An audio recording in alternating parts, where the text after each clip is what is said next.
This call is being recorded. Hey, what's up, Justin? How you doing, man?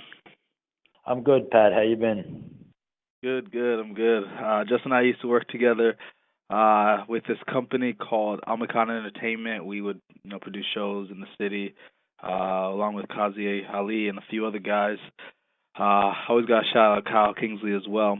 But before that, Justin has also been, producing shows, working with talent, DJs, artists, hip hop rappers, stuff like that. For a while on his own. Doing a little promotional work in the city, New York City nightlife scene. So you have a lot of experience in that regard. Is that correct? Yeah, definitely. Now I'm working very closely with Space as well as a few other venues in the city too. A couple Okay, warehouses. and Yeah. in case you don't know, Space Ibiza is a huge club in New York City. Recently opened up a few years ago. So how'd you get your start in terms of the New York City nightlife promotional business? So for me, initially it was just a very, very easy way as a college student, to be able to make a little money. And at the time, I was working on a startup project that ended up going very well. But initially, nobody was getting paid, and it was very small. And so, Right. nightlife was a way that I could stay out late at night and make some money when I went to school. Oh, geez, that's a better excuse for me. I just wanted to get drunk and meet hot girls. Just kidding though, not really. But so when you first experienced this, kind of going out and getting paid and being in nightlife, see, what was some of the things that you noticed about kind of the culture? You know. I mean, I would say it definitely nightlife has a strong culture within itself. As far as I mean, I've definitely worked with all groups of people. So I mean, I've worked with the NYU student frat boy, type shows, and I've also done things that are a little more urban, more hip hoppy. I mean, it's definitely a very large range, a very vast, culture. Okay, so now I've done like a how couple Russian shows too, international type work. so how would you break down working a show, say a venue, nightclub type show, versus producing a show, working with some partners, and creating your own show? What's the experience like? What's the difference in your eyes? So it's definitely a little bit. So if you're working with a venue and trying to help build their brand, it's definitely much less uh, encompassing than building your own brand. So to Right. start from the ground up and, be creating logos and what, type of artist you're looking to have and then what type of crowd you're looking to obtain as well, which ties into the venue that you pick specifically. It's definitely a much larger project than if you are just coming on sort of as a partner promoter for an existing event because they sort of already have an idea what they want the venue layout to be. They have an idea of what the talent is like. And usually for me, they're just asking me to reach out to a specific demographic. Right. Right. Okay, so when you reach out to a specific demographic, who's usually performing? Is it what's called a resident DJ? Does nightlife, venue owners, do they select random DJs every night? Or how does that work usually? So with definitely some of the larger talent, a club will hire a talent buyer. There's not, I mean, they're definitely hard to find a good talent buyer, but Space has a very good talent buyer. What He's does very talent well buyer mean? known. What's that? So what does talent buyer mean? He just, from what I understand, reaches out to different talent and then negotiates a price and a time and, sort of just handles the logistics behind purchasing a talent. And then he also is involved in, scheduling the DJs that are around the main talent as well. Okay. Would you consider yourself a talent buyer in at least some certain situations? Or have you been a talent buyer before? I wouldn't exactly call myself a talent buyer just because I think that is a much larger sort of title. Usually the artist that a talent buyer is working with is like a magnitude higher than what I typically work with. But I would, I could see how, a starting DJ could, starting DJ, a performer, an artist could confuse the two. Right. Okay, cool. So you're saying before that, typically a venue will hire a talent buyer for large events. However, for the day-to-day events, how does somebody get around to performing at a club, So it depends on the venue. So with, with some of the really, really large venues, they want, the DJ to, when it comes down to it, it's all about, the numbers. So when they go and, just if they give a very large DJ $30,000 or $50,000, to play for a few hours, they're not necessarily paying him for the skill that he's bringing as far as the music is concerned, although that, is definitely a large part of him being able to draw in the crowd. But at that sort of level, they're paying him to, use his name and, sort of use his brand and the music that he's created in order to fill the room.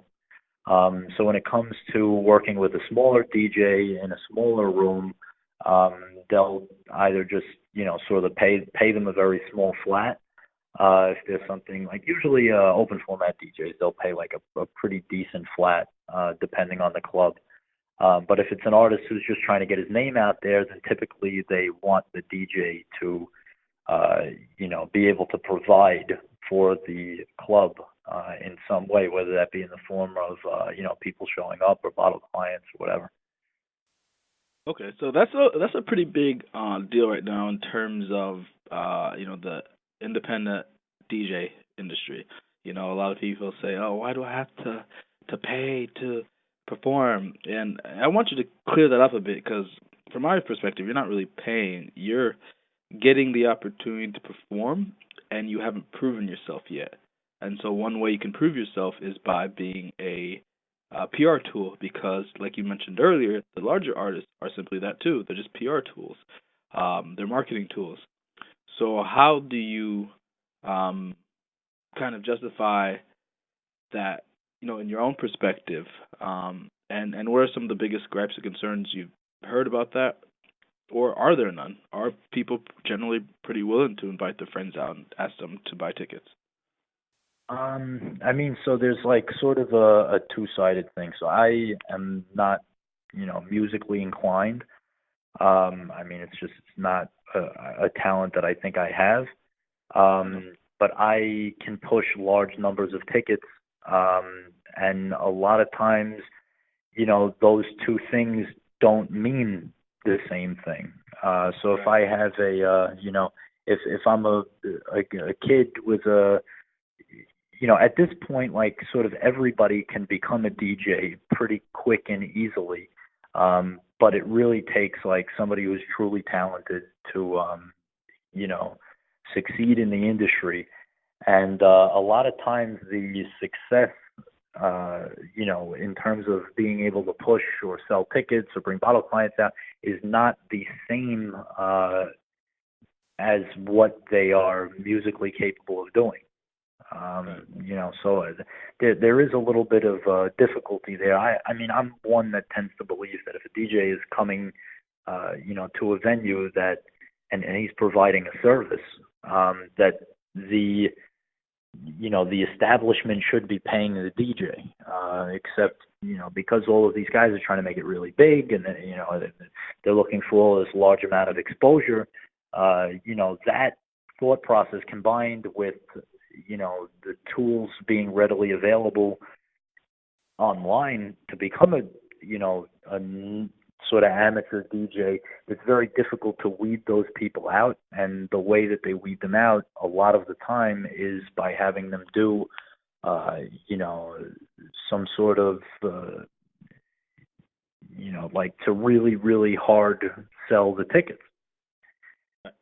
And it works if you either have a large, sort of friend group that's willing to come out and see you every week, and it works if you have a lot of money and you can just sort of piss your money away and then throw the tickets in the garbage. But what it doesn't work for is artists who have a talent, but who don't fit into either of those scenarios. And it's very hard to get them, well known. So I do think that there's definitely some advantage to being put in on a ticket deal if you can do it, because it'll allow you to get on much larger stages much quicker. But as far as, that is concerned, a lot of people will just, the people, I guess, who aren't taking this as serious will either run out of money or they'll, their friends won't want to be bothered anymore. And it's, it's one of those things that is, a lot of people look at it like it's really crazy. Well, okay, so I just spoke with someone yesterday who runs a label, and one of the things he told me is that, if you're really serious, about your job as an artist, you're going to do everything you need to do. You're not just going to be an artist, when you want to play at a show. You're going to be an artist and do everything, like work out, keep yourself fit, or whatever. Anyways, he was talking about lots of different things. But in that aspect, what came into mind was someone like Drake, right? Drake is one artist, but he has a team of people around him. He's got OVO. He's got a platform. He worked hard to make sure all of his friends and his people got involved. And that's not everybody, because it's going to be very hard to get your friends to always be involved with you and what you're doing. But if you're dedicated enough, and I don't want to, put people in a box here and say that talented people aren't dedicated enough, but one way to show dedication is to maybe go to events or collaborate with other people or build alliances, that whole mastermind principle, and say, hey, let's all work together, 2, 3, 4, 5 people, and see if we can get on the show sometime or see if we can do this or that. Because, yeah, you're right. If you can just show that you can sell tickets, you have a lot easier of a time to get booked. And if you can get booked and you're actually talented, like, you're halfway there. Obviously you got to continue that grind, but there's also something to that fact where it's like you gotta do what you gotta do. Like, I can't be a banker if I don't, get to Goldman Sachs, and I can't get to Goldman Sachs if I don't do the right things to get there.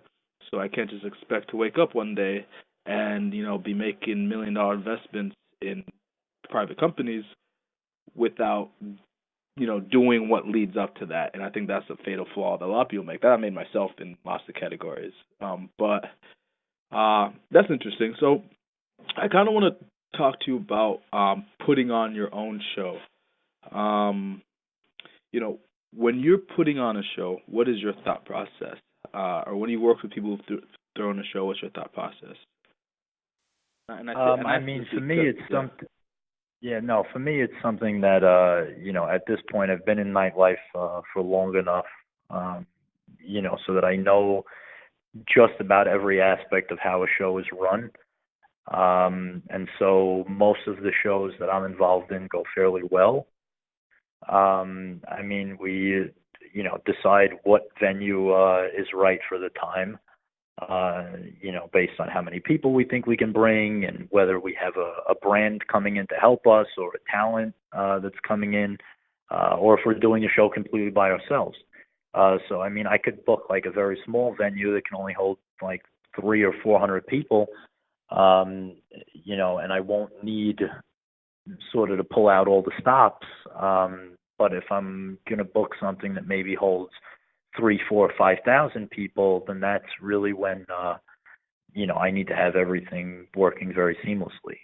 So there's, a large computer component to it, large marketing component to it, I guess I should say, different forms of advertisement, and then also just making sure that the hype factor, is there. I could be throwing a show and I can spend, $20, $30, $50,000 on making sure that the show goes smoothly. But if if people don't want to go, they're not going to want to go. Right.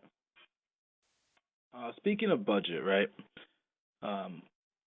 Let's say you want to do a small show. You want to create your own tour, right? Create your own adventure series, but create your own tour. And you just want to call a bunch of venues and say, hey, do you have a time from 8 to 10 on a Monday, that I could come and bring maybe 12 people?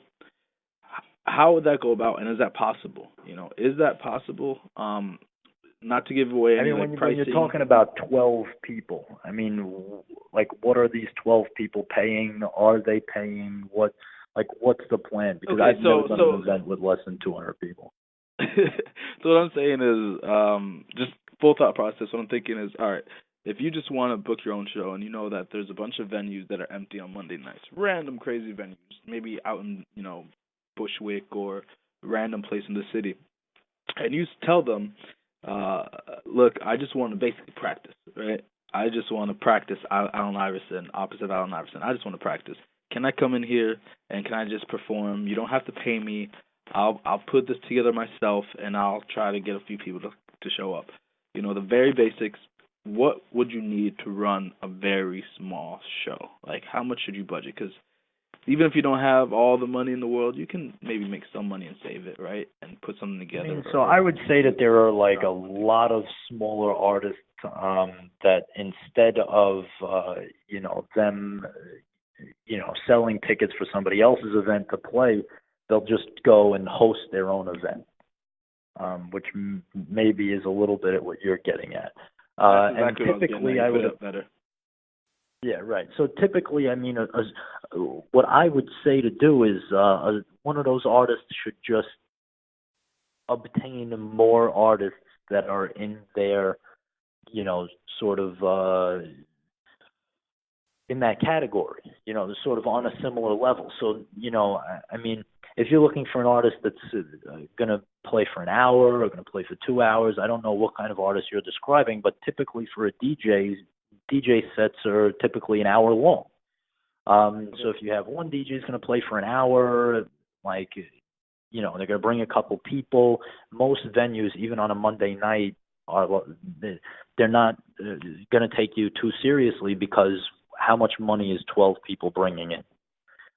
Whereas if you have maybe 4, 5, 6, however many artists you have, and then each of those people is bringing maybe 12 people, you can just say, listen, I'm going to run the DJ booth and we're going to come in here with, 50 people or 100 people. And then that's when, they really start to pay attention to you a little bit more. Because bringing 12 people into a bar is something that it's not a big deal, but bringing something like 50 or 100 people into a bar becomes a bigger deal.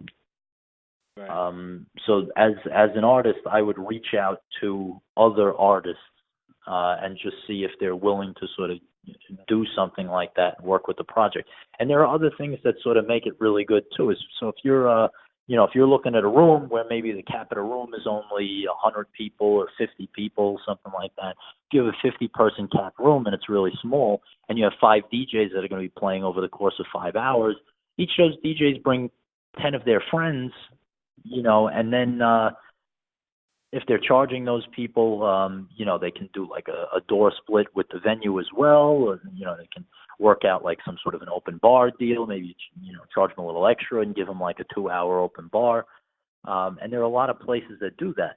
The thing is they're not going to let you, sort of exclusively take anything over for 12 people, because what if you could be an artist and go up there and plug your iPod in and scream at the top of your lungs and, roll your eyes a couple times, and it's going to ruin their business even for a Monday night. Right. So they're only going to be willing to take the chance if,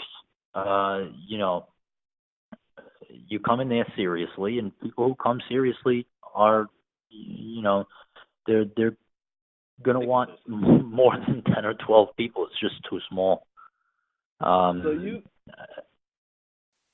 Yeah, what's You that? bring up a very good point about the economics and reality of life, basically, right? Um, Everybody says they want to be an artist, but no one wants to work like an artist because anybody could be an artist, but truly an artist doesn't have to get paid anything. You could be an artist and paint in your room, and you can be an artist and sing to your friends. But there's a difference between being an artist and a business person, and that's the gap people need to realize and understand. Like, how do they come correct in certain situations and acknowledge the reality that the venue has an operation that's going on and they have to sustain that operation, and you are either a positive or a negative within that framework. Um, cool. So I want to switch gears for a second now, and I don't want to take up too much more of your time, so we can kind of finish up after this. But you also manage talent, correct? Or at least you have managed talent in the past, right? Yeah, I mean, there's a couple of So to an extent. DJs that I've worked with. Yeah. So what's that process like? What if someone wants to manage an artist and they just want to be in the scene? They don't necessarily have musical talent themselves, but they want to be part of it. How does that person get started? So I would say that the best manager for an up and coming artist is really somebody who, number one, understands how different venues are making money on a day-to-day basis. Because if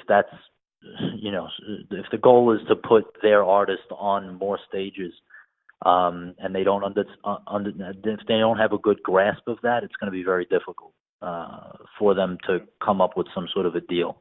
The other thing that's very important, depending on what industry you're working in, is just the ability to promote and the ability to bring people. And then there's also depending on who you work with, they may, require a certain quality of people. I mean, if you're walking into, some no-name bar in Brooklyn, they may say, yeah, well, if you're going to fill the room and you're going to bring, 20 people, 30 people, that sounds great to us. That's like more than what we would usually make on a night, so we're willing to entertain the idea. But if you walk into a place that, they want everybody in there to be dressed a certain way, they want them to spend a certain amount of money, bottle clients only sort of a deal, the person has to be versatile in the respect that they can bring people from, different areas, different, monetary backgrounds as well.